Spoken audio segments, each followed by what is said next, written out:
Hello everyone, welcome to English POC by V. I'm Emily, and with me is John. Today's episode is all about the power of choice, shaping our lives, so sit back and join us on this exciting journey as we explore, learn, and grow together. Okay, let's think about life's path for a minute. It's kind of wild how much of where we end up really just boils down to choices. Day in, day out. Yeah, big ones, sure, but also all those tiny decisions we barely notice. Right. So today, we're going to do a deep dive into this whole power of choice thing. We've been tuning into the Mindful Moments with John and Emily podcast. The episode on decisions shaping our lives. That's the one. And we wanted to pull out some of the really key insights for everyone listening. Yeah, and what's interesting immediately is just how many choices there actually are, constantly. Totally. Like, often without even thinking about it, right? From the second the alarm goes off, or maybe you hit snooze.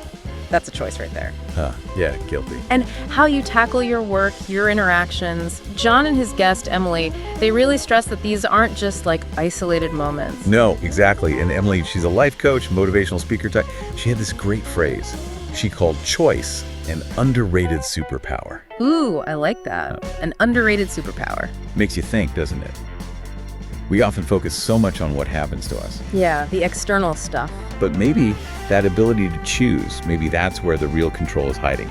So our mission today is basically to extract some real wisdom from their chat, figure out how to make more empowered choices. Sounds good. So where should we start? Maybe with the basics. What did they actually mean by this power of choice? Good question.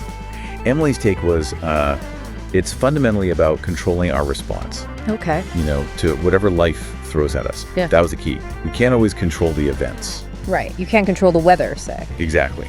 But you can control your attitude about it, the actions you take because of it, your mindset. It's like finding that internal control panel, even when everything outside feels, chaotic. It's less about controlling the storm and more about choosing to, dance in the rain. Or grab an umbrella. Yeah, or grab an umbrella. It shifts the focus, doesn't it? Away from trying to control the uncontrollable external world and more towards our internal world where we actually have a lot more influence. And it wasn't just about the massive life-altering decisions either, was it? Emily really highlighted the small stuff too. Oh, totally. She had this fantastic analogy. She said, think of these small, everyday choices as reps at the gym for your decision-making muscles. Oh, that's good. I like that. Reps at the gym. Yeah. So every time you consciously choose, maybe the slightly harder thing, or you say no to something that drains you, you're strengthening that muscle. You're strengthening that decision muscle. It's that buildup, that cumulative effect that really adds up over time. Like choosing to plan your day for 15 minutes. Seems tiny. Right. But do that consistently. And suddenly you feel way less overwhelmed, more productive. It all connects. That analogy really works. It makes it feel like a skill you can actually build. Now, John brought up something super relatable, I think. That feeling of being trapped by your circumstances. Oh, yeah. The whole, I didn't really have a choice because of X, Y, Z. Exactly. We've all felt that, right? Yeah. How did Emily push back on that feeling of being stuck? Well, this was really interesting. She absolutely acknowledged that, situations can feel incredibly limiting, no doubt. Okay. But her point was, even within those tight constraints, there's almost always some degree of choice left. Even if it's small? Even if it's small. Maybe you can't change the big event, but you can choose how you frame it in your mind, how you react emotionally, or what you decide to do next. So it's about finding that little bit of agency, that leverage point. Exactly. Finding that sliver of control. That kind of reminds me of that Viktor Frankl quote they brought up. Something about the last human freedom. Oh, yeah. To choose one's attitude in any given set of circumstances. Yeah. Powerful stuff. It really is. A stark reminder that even when everything else is stripped away, that internal choice remains. And Emily had a really practical way she puts it to her clients. She says, you can't always choose the cards you're dealt. Right. But you can always choose how to play them. Okay, that's a great way to frame it. Yeah. Shift the perspective. Yeah. Instead of just staring at the limitations, you actively look for where you do have control. Maybe in a tough job, you can't pick your projects. Right. But you can choose your effort level or how you talk to people, or maybe you choose to start looking for something else on the side. There's always a next choice. Okay, I'm getting it. We have more agency than we think, Yeah. even when things are tough. But what about the fear? Ah, yes. The Fear of making the wrong choice. It can just freeze you, you know? Oh, absolutely. That paralysis is real. And Emily's take on this was pretty direct. She argued that often the worst choice is actually making no choice at all. Indecision. Indecision, yeah. Because when you're stuck worrying, you're basically just handing over your power. Letting things happen to you instead of making things happen. Exactly. You let chance or other people or just inertia decide your path.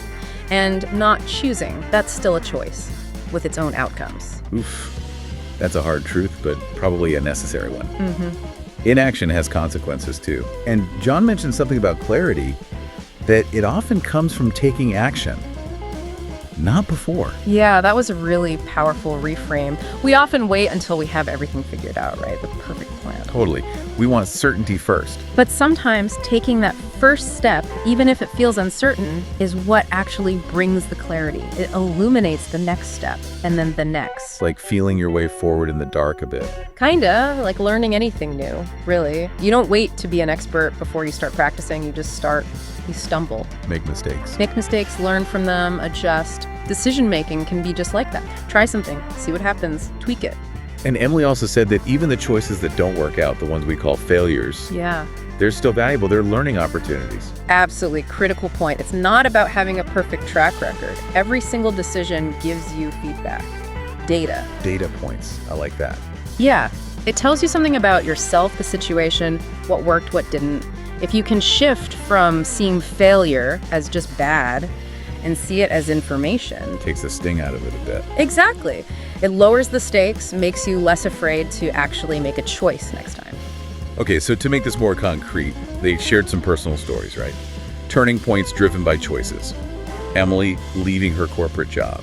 That was a big one for her. Leaving stability for the uncertainty of coaching full-time. What stood out for you in that story?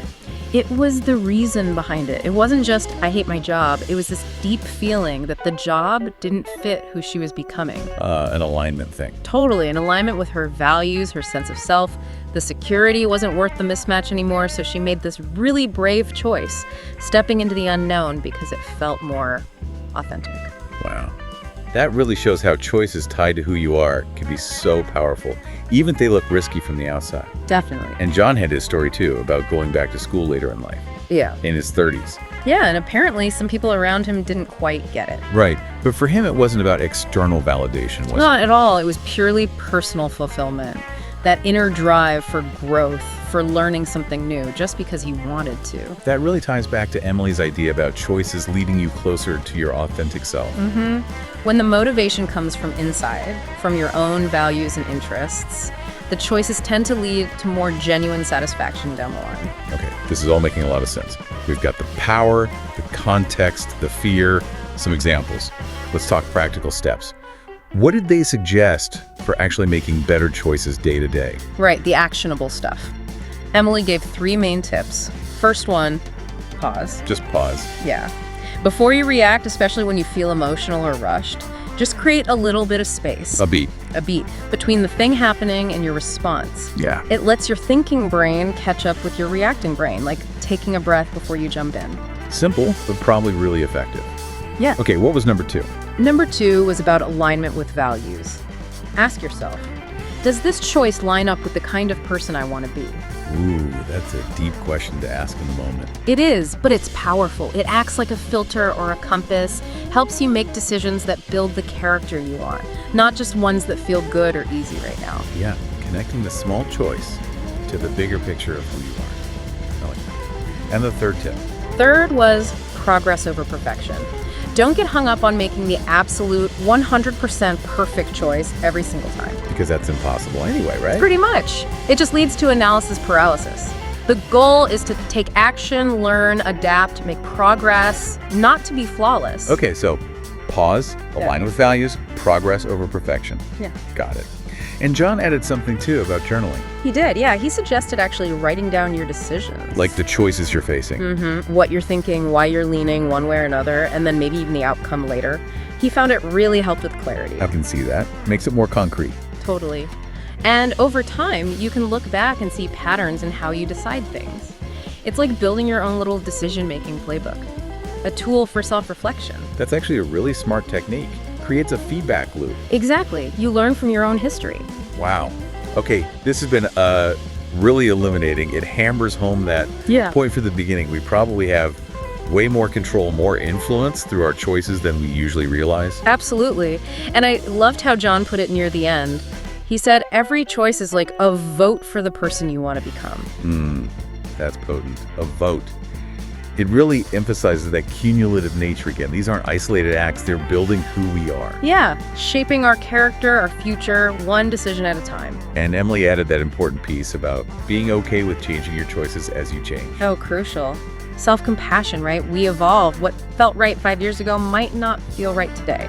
And that's okay. It's not being flaky. It's being responsive to your own growth. It stops you from feeling trapped by old decisions that just don't fit anymore. Life's an ongoing process. Adjustments are part of it. So the big takeaway seems to be about becoming more conscious, more intentional with these choices, big and small. I think so. Recognizing the power we hold in those moments. So maybe a thought for everyone listening.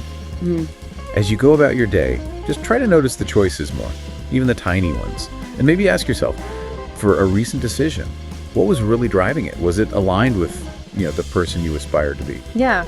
And maybe think about one area where you feel kind of stuck right now. Is there one even minuscule choice you could make today? Just to nudge things, just a tiny bit in a different direction. What would that look like?